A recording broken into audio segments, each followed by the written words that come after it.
Физкульт, привет, страна. Қараңдаршы, қандай тамаша. Қар жауып, ауа тазарды. Бізге, қазақстандықтарға, көп күткен қыс келді. Шыны керек. Маған адамды қарап таңғалады. Шотыр футболка. Көп сөздің тоқтығы. Мынау қар шомылсаңыздар, ол тоже Алматинка сияқты. И Алматинкада су сияқты. Одан кейін үстіңізге су, ол уже жылы су сияқты болады. Мен инстаграмнан көрдім, да. Мен балаларды таңертең кішкентай кезінде жақсы болатын. Далаға шығарanda шомылдыра салатын. Шомылдыра салатын. Жолдасым айтатын.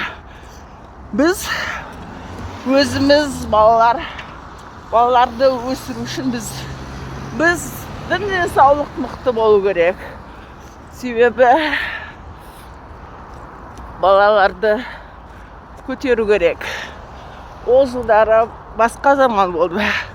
Мен 32 жасымда келдім суға. Үлкен баламның арқасында шыны керек. Ол бала от переохлаждения закаляться, но не переохлаждаться. Себебі переохлаждение это минус. Мен 90 жылдар бәрі біледі. Очередь болған. Талонмен тамақ алғанбыз. Сіздерде бәрі бар қазір. Бәрі. Бірақ бірінші байлық, денсаулық. И байлықпен бірге денсаулық болу керек. Байлық, денсаулық и денсаулық және байлық бірге жүру керек. Сіздер денсаулықтарыңыз болмаса, сіздерге керек емес ондай байлық. Шыны керек қой. Қазақстандықтар, ойланыңыздар. Ояныңыздар. Мен жай ғана келген жоқпын бұл өмірге. 20-шы жылы осы жерде жүгірсем, таңертеңнен онда мұндай транспорттар болған жоқ. А қазір маған жақсы маска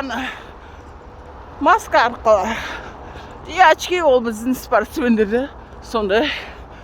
То, что жүгіргенде алтынан жел болады. Маған қыс керек ұнады.